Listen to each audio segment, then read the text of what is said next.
Bonsoir Chris Armelin, c'est Françoise Erassier de Rocket Parts. Je voulais savoir, Chris, tu es responsable de la communication du Breslau en France. Cette année, ça se présente comment cette année? Pour l'instant, on a déjà eu un super départ de début de la course. On a à nouveau le plein des Français. On a 52 concurrents français sur une 250aine de concurrents au global. Une grande spécificité de Breslau, c'est d'avoir donc des motos, des quads, des SSV, des voitures et des camions. Et surtout les camions qui sont quand même une particularité chez nous. C'est vrai que c'est rare de les voir courir tous ensemble. Et c'est vrai qu'aujourd'hui, les camions, c'est en fait ce qui surprend le plus les autres concurrents. Parce que c'est vrai que quand on fait concurrence à un gros camion et qu'on est dans le bourbier avec sa moto ou c'est surtout avec les voitures qui se retrouvent, c'est vrai que ça change des autres compétitions et le volume aussi, ça faut dire ce qui est. C'est quand même un gros panel de concurrents. Certains très amateurs, certains c'est la première fois qu'ils viennent, certains sont des endurcis, ça fait 15 ans qu'ils viennent, ça fait 18 ans. Gilles Giroux, je crois qu'il en est à son 17e, quelque chose comme ça. Notre vétéran. Et donc, mais bon, il continue à venir. Cette année, on a 85% de nouvelles pistes. Aujourd'hui, par exemple, ça a été très très gras, parce qu'on a eu des orages cette nuit. Là, ça s'annonce à peu près pareil pour demain. Bon, là, ça change. Chaque année, c'est différent.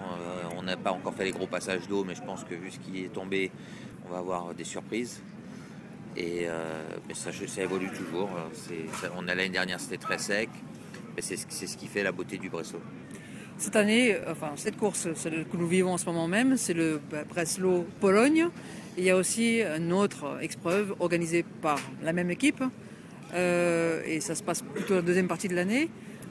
Donc alors, on a depuis l'année dernière, en fait l'année dernière c'était un peu l'épreuve pilote pour cette nouvelle épreuve qu'on a lancée, qui s'appelle donc maintenant le Breslau Balkan. On a décidé depuis le partenariat de Henrik et de Alex Kovachev étant bulgare et étant le président de l'association automobile en Bulgarie depuis plusieurs années et un concurrent expérimenté qui fait beaucoup de Baja et de ce genre de type d'événements en Bulgarie également. Et vu l'association entre lui et Henrik, on a décidé donc de lancer une deuxième course en Bulgarie sur des terrains différents. Effectivement, il n'y a pas les gros bourbiers polonais, mais il y a de quoi faire de l'extrême. L'année dernière, c'est vrai qu'il a fait très sec. On avait une association avec un partenaire roumain qui n'a pas vraiment été à la hauteur de nos demandes, de nos expectatives. Donc là, cette année, ce partenaire ne sera plus. Ça revient au cœur de notre équipe. Henrik s'occupera personnellement de tout le côté extrême. Alex fera les autres tracés qui sont plus roulants. Donc pareil, on prend les deux meilleurs éléments et on va sortir une course qui sera à la hauteur de ce que les gens attendent au Breslau. Très bien. Il y a beaucoup de nationalités présentes dans les concurrents. C'est une vraie course internationale, le Breslau. Oui. Là, je ne sais pas où on en est, à combien de nationalités, mais enfin, grossièrement, on a donc des Français, des Italiens, des Suisses, beaucoup d'Allemands, des Hollandais aussi. On a des Polonais, parce qu'on est quand même en Pologne. On a cette année des Canadiens. L'année dernière, on a eu des Américains.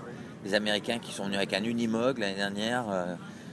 On a une journaliste israélienne aujourd'hui avec nous. Qui sait, peut-être que pour la Bulgarie, ils viendront. C'est pas trop loin de chez eux. On a des Hongrois, Bulgares, Roumains. Le Breslau, c'est une course qui monte. C'est une épreuve qui monte. Oui. On a su passer d'une course amateur qui était quand même un peu répétitive, ça passait beaucoup toujours sur les mêmes pistes, etc. On a été un peu forcé aussi, contraint par rapport au changement sur les différents terrains de jeu qu'on avait. Ça a poussé un peu nos limites en termes il a fallu négocier d'autres terrains de jeu, mais ça a fait notre force. Et puis bon, on est très actif au niveau de la promotion de la course. On est continuellement présent sur les salons pour faire la promo. Alors il y a toujours des nouvelles personnes qui sont intéressées à venir, des anciens qui disent cette année on va pas faire ça fait 10 ans qu'on fait la Pologne, on va venir en Bulgarie, c'est quelque chose de nouveau. Ils amènent des copains. Bon, c'est quand même une ambiance très conviviale. Je veux dire, dans le groupe des Français, il y a peu de personnes qui viennent seules. Ils se groupent, et puis bon, surtout là pour la Bulgarie, c'est important pour ceux qui pensent venir mais qui hésitent parce qu'ils ne sont pas peut-être forcément du milieu du 4x4, etc., de se rencontrer soit lors des salons, soit lors des soirées qu'on organise, de rencontrer un peu les autres et puis de lier des contacts. C'est sympa aussi de se rencontrer avant de partir sur la course, et puis peut-être au niveau de la logistique de dire écoute, on se partage peut-être un camion.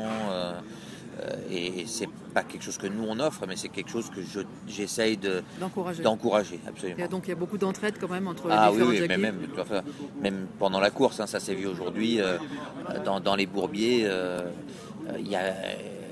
les gens s'arrêtent pour aider l'autre, et puis le soir au bivouac, tout le monde se donne un coup de main. Je veux dire, que ça soit au niveau des pièces, que ce soit au niveau du matériel, quelqu'un qui n'a pas de quoi souder, il va voir le collègue à côté, puis pas forcément que parmi les Français. C'est là où ils découvrent d'autres potes, des Allemands, des machins, parce que il y a peut-être un Français qui court avec un G, donc il va voir les Allemands qui eux ont plutôt tendance à courir avec du Mercedes, et puis c'est comme ça qu'il y a des amitiés qui se créent. Bon, Chris, on va te remercier beaucoup. On va dire le Breslau, that's our race. Et puis à très bientôt. Merci Françoise, et merci d'être venue. Merci, au revoir.